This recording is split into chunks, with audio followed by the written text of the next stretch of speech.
been a lot of individual fundamentals, whether that's been individual defense, with the infielders. It's been, establishing our hitting foundation, which most of that is individual player mechanics, things of that nature. We just kind of started this week on, starting to build some things that you do in a game to win. And so, 6.5 weeks of slowly put it all together. And, I'd like to get through the fall with 50% done what we want to, but being 100% good at the 50% we're doing. So it's kind of the whole cut it in half and try to master it theory. So different approach, but it's one that we feel comfortable about. There's a lot of new players on the position player side of the ball, so you probably see us go a little slower than usual. Who's out? Tommy will not play this fall. He had a shoulder procedure shortly after the College World Series that was probably needed well into the year, but got it fixed up good. He'll be 100% ready to go, by when we start back up in January. He's moving around, doing a great job with this therapy. Body looks great. So really pleased with, coming off of a shoulder repair that he's in a good spot physically. Super motivated, obviously, for the year. And, we just won't have the luxury of seeing him hit a bunch of line drives in fall practice. So good news for our pitchers, developing confidence. Brady and Alex are on their way back to returning. They will both catch a little bit this weekend. They will not hit yet. They're probably both a couple weeks away from taking at-bats in games. We've had a kind of a flu bug, if you will, or sickness kind of rolling through our team. So there's be some guys that need to reestablish they can practice before we'll let them play in a scrimmage. So specifically to tomorrow, it will be a very skeleton crew, on the field of what we have, which is okay. It's opportunities for other guys to get more reps and those types of things. And, kind of looking forward to it. But, our full complement, I don't think we'll really see that, through this entire fall, just based on where we're at pitching-wise. Feel very good about where we are as far as health-wise at this point in time. Obviously, Chase Shores and Jaden Newt are on their way back.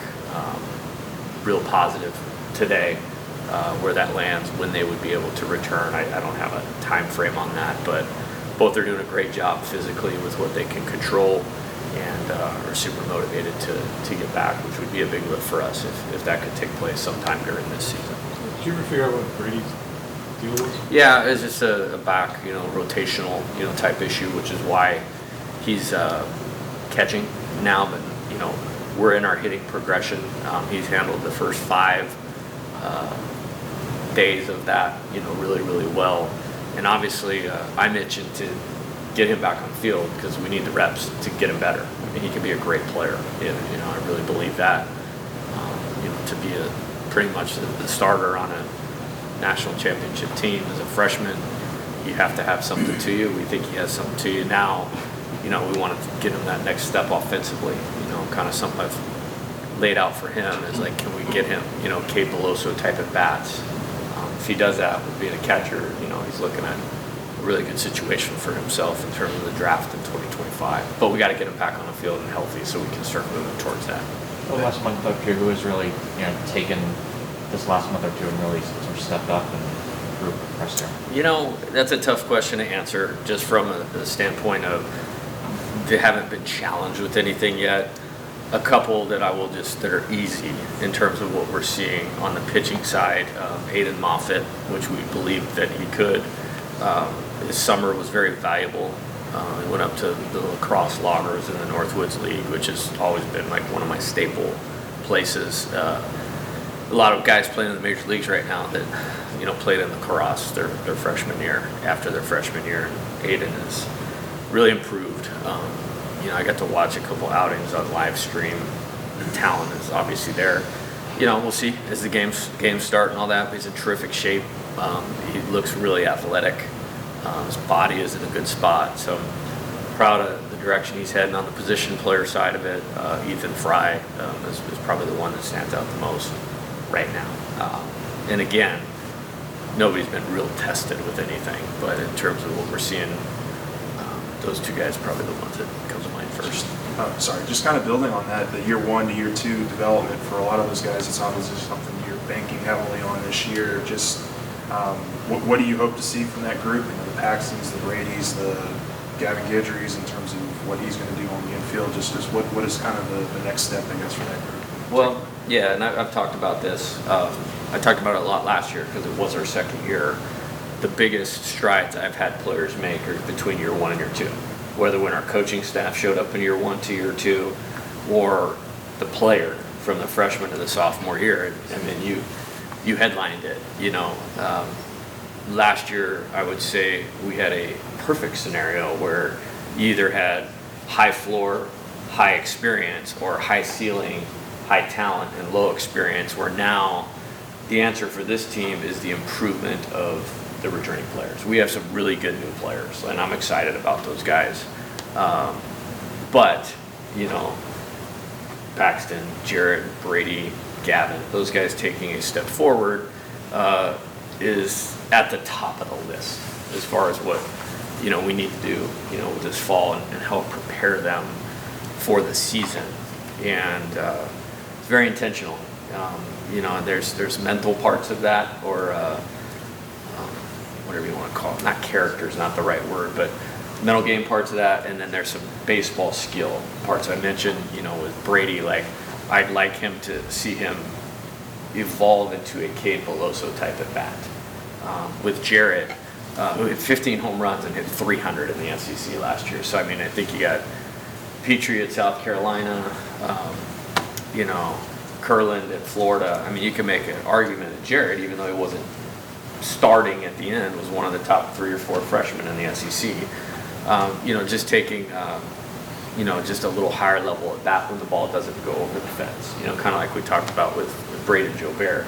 And I'm using those as examples because I think those older guys gave those guys some real solid emulation of where we want to take that next step.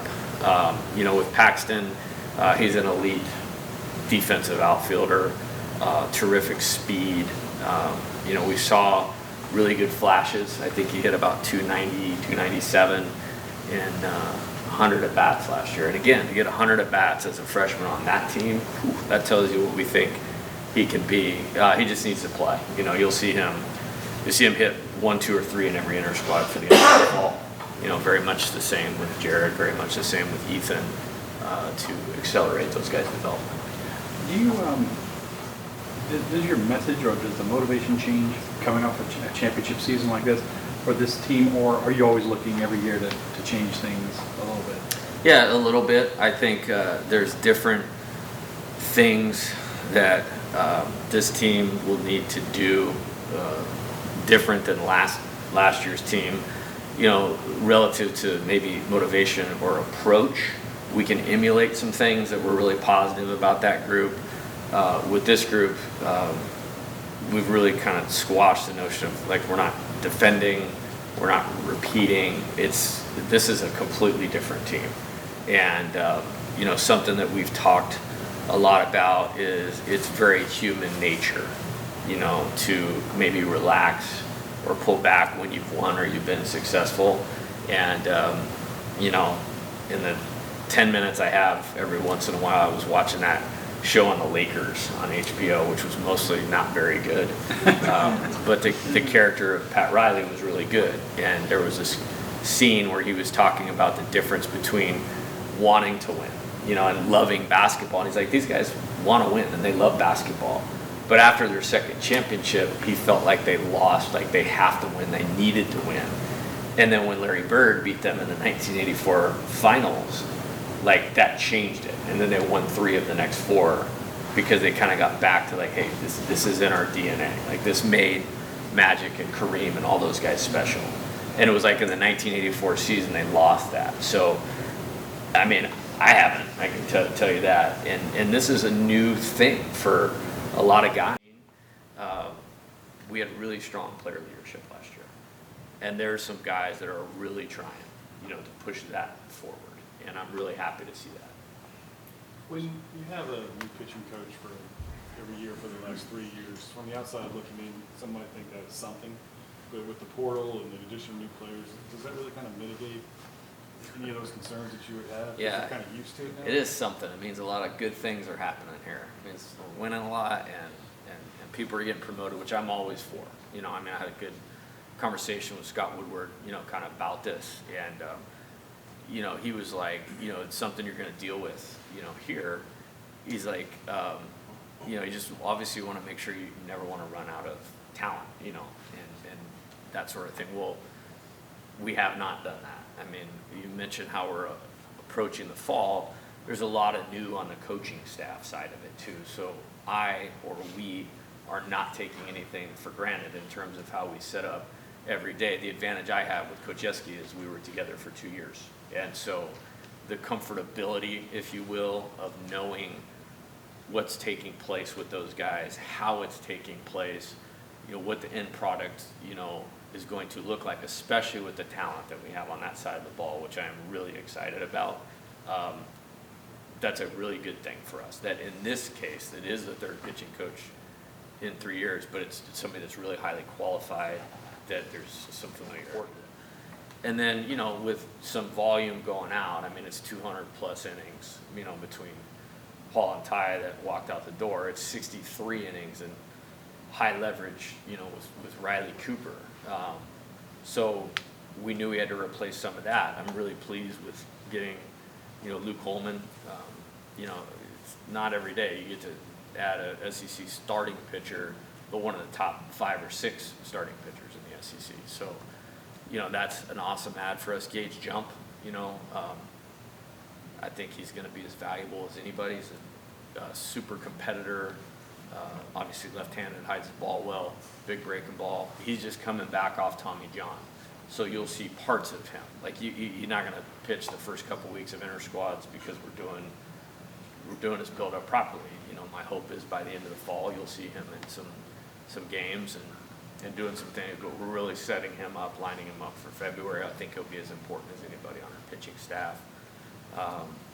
Justin Lohr is a tough angled lefty from Xavier, and then freshmen, Cameron Johnson, Jake Brown, and Kate Anderson. Like that's hard to do in 1 year, to get 3 really good lefties like that. Fidel Ulloa, JC right-hander. So there's depth, there's different looks, pitchability, strikes, toughness. Like I'm excited about the whole thing. This has been like a everyday effort to get this, put together like that. So you can win scoring 6 or 7 instead of having to score 10 or 12. Maybe a couple more for Jay. Just with Guidry, now that you've had him for a month and just kind of talking through things, do you expect to see him much in the infield this fall, or what's kind of the update, I guess, there with him? Yeah, he has a small injury to his foot, so I don't really know what that looks like in the immediate. He's got a lot in front of him as far as how hard he's working. He's such a good athlete and such a good competitor. You never bet against that. It's just a tough load to be a two-way player. Same with Jake Brown. I really want Jake Brown to be a two-way player because I think, he can definitely impact on both sides of the ball. So, with Gavin, we know what we have on the mound. We're in a better spot to where we're conditioning his arm properly as a pitcher. Even though he probably won't pitch a whole lot, in the fall, which allows us time to work on this. He's fast, handles the bat well. Obviously playing at Barb, he was a well-coached player in high school. But getting those at-bats and experience underneath him will be important to see what we have. And, I think that's to be determined, but he's a competitor and an athlete, so you like that. Coach, how do y'all figure that you're going to split up the catching duties, because you all got a lot of depth at catching, so how do y'all plan on doing that? Yeah, really happy about that. I think, we're so far away from the season to even elaborate on that. I trust all 3 of those guys, and, you still having Jared and Ethan, I think are impact hitters, so they'll probably catch the least of that group just to, maintain what they can do for the offense. All of Alex and Brady and Hayden, I mean, we won with all of them, so I'm comfortable with all of them. I think the fact that, Hayden is probably one of our hitters that impacts the ball the best. I'm sure there's some DH at bats in there. We love Alex's experience, winnability. I mean, Brady was playing better than both of them, at the beginning of the year last year. So I'm not worried about it. I think the fact that we have to manage all of their bodies, like that's been proven, like all of them have been hurt. It's good that we have all of them. We're not going to have to tax any of them to where we put them in compromise. Thanks, Jerry. All right. Good to see you guys.